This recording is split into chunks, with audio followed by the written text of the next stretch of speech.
What if I told you that life is constantly in conversation with you, but not in words, not in the way you expect?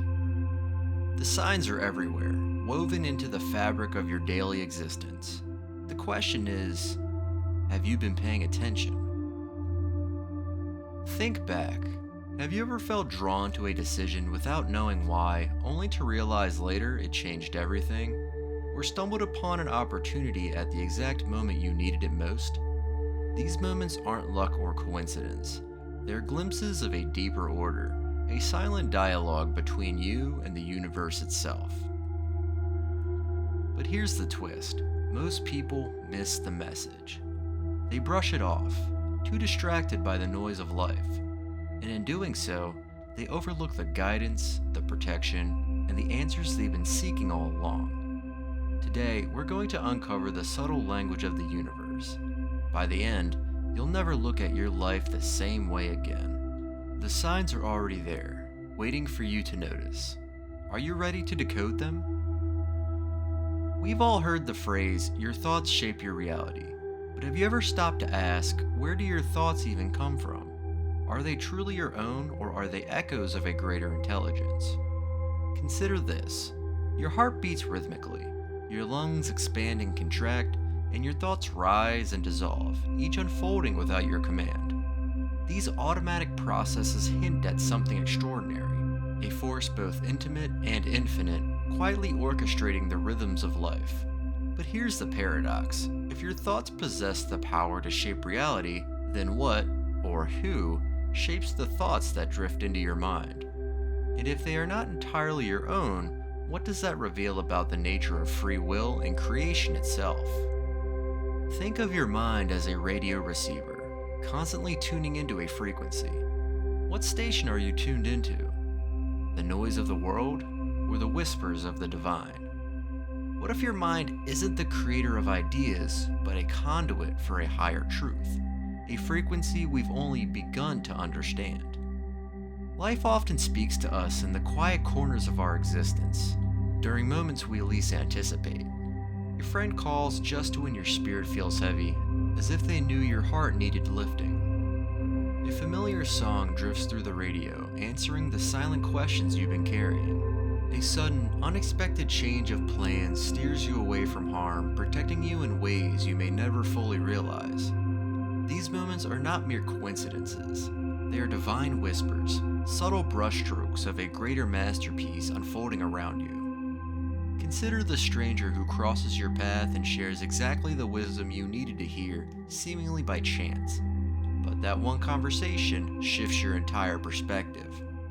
Or the job opportunity you desperately wanted but didn't receive, only to discover later that staying on your current path opened doors you never thought possible. Yet the challenge lies in our ability, or inability, to perceive these signs. Consumed by routines, distracted by the digital hum, and entangled in the noise of our own ego, we overlook the sacred nudges designed to guide us.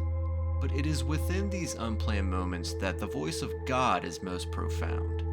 They are not interruptions, but invitations, reminders that we are intricately woven into a larger cosmic design far beyond what our eyes can see. Consider this. What if every obstacle, detour, and delay in your life wasn't a setback, but a gentle redirection from the divine? How would that shift your perspective? How would it transform the way you navigate uncertainty? Imagine embracing each twist and turn as evidence of a deeper, benevolent force at play, a force that loves you, leads you, and longs for your highest good. Today, I extend an invitation to listen more intently. Pay attention to the small, quiet moments where the universe leans in close, longing to be heard. Ask yourself with openness and curiosity, what is life trying to tell me right now? In that space of reflection, you may just discover that the answers have been whispering to you all along. Fear is the greatest barrier to seeing God, not God's judgment, but the judgment we place on ourselves. We feel unworthy, burdened by mistakes, and ashamed of our imperfections. So we run, not from God, but from the shadows of guilt and regret that cloud our vision. But here's the truth. God has never left you. Even in your darkest moments, God is there, waiting for you to recognize the love that has always surrounded you. What you're truly running from is not God, it's your past self, the version of you that believed you weren't enough. What if, instead of fearing God, you embraced the divine within you? What if every mistake wasn't a failure, but a stepping stone, leading you closer to wholeness? Imagine what life could look like if you stopped running and started trusting. The next time fear arises, pause. Ask yourself, what am I truly afraid of? What if this fear is a door, and on the other side is the freedom you've been seeking? Truth is uncomfortable. It doesn't coddle you or cater to your comfort. It disrupts. It forces you to question your beliefs, your identity, and sometimes the very life you've built. But here's the thing, truth is also the only path to freedom. How often do we avoid truth because it's inconvenient? How often do we cling to comforting illusions rather than face the hard realities that could set us free? Imagine an entrepreneur who realizes their thriving business is built on exploitation. Confronting that truth could risk their financial stability, their reputation, even their identity. Or consider someone in a relationship that no longer serves their growth. Facing that truth could lead to heartbreak and upheaval, but ignoring it only prolongs the pain. Consider a scientist whose groundbreaking research uncovers an inconvenient truth, a discovery that challenges widely accepted practices or the interests of powerful corporations. Sharing this truth could disrupt industries, attract backlash, or even jeopardize their career. Yet, suppressing it means perpetuating harm, leaving the world vulnerable to consequences that could have been prevented.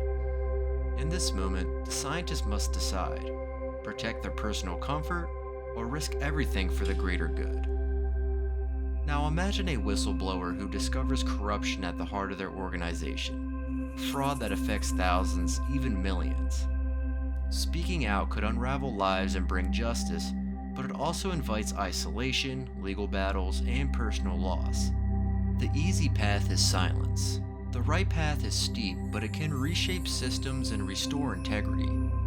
Truth demands courage. It requires you to let go of the illusions that keep you stuck. But here's the promise. On the other side of discomfort lies transformation, a freedom greater than you can imagine. The question is, are you willing to take that leap? In a world where spirituality has been commercialized, enlightenment has been reduced to a product. It's sold as a weekend retreat, a best-selling book, or an online course promising instant transformation. But true enlightenment isn't something you can buy. It's something you become. Authentic enlightenment doesn't arrive with a certificate of completion. It unfolds quietly, in the stillness of your heart, when you're ready to release the layers of ego that bind you. It asks for more than passive consumption. It demands surrender, resilience, and radical self-honesty. Enlightenment isn't about adopting the latest spiritual trend or following a charismatic guru. It's about aligning your life with the eternal truth that has always resided within you, waiting to be remembered. Reflect deeply. Are you drawn to spirituality for comfort, or are you pursuing truth, no matter how unsettling it may be? Are you prepared to shed the masks you wear, to forsake the constant need for validation, and stand in the raw vulnerability of your authentic self? Picture a life where your worth is no longer tied to an achievement or recognition, where striving ceases because you realize, deeply and undeniably, that you are already enough. This is the essence of enlightenment. It is not a state of doing, but of being. An awakening that begins the moment you stop seeking answers in the external world and turn inward to listen to the divine voice that has been quietly speaking all along. If you've arrived at this moment, know that it is no accident. The universe whispers in the language of synchronicity and subtle signs, gently stirring your soul, calling you to remember the divine essence that has always been within you. The truth isn't hidden. It's been quietly illuminating your path, waiting for you to pause, to listen, and to receive. But let's be honest, truth is rarely comfortable. It strips away illusions, confronts the ego, and asks you to let go of what no longer serves you. And yet, beneath the discomfort lies freedom. The divine presence you seek has never been absent. It's woven into your very being, echoing in the silent spaces between your thoughts. Let go of the weight of fear and the chains of guilt. Release the stories that tell you you're not enough. Step boldly into the fullness of who you are, a radiant expression of God, a reflection of the infinite. The journey toward truth doesn't begin with striving or doing. It begins with stillness, with surrender to the quiet knowing that already lives within you. So ask yourself, with courage and openness, are you ready to face the discomfort that truth brings? Are you ready to hear the divine call that's been guiding you all along? The choice is yours, the invitation stands, and the path, your path, begins the moment you say yes.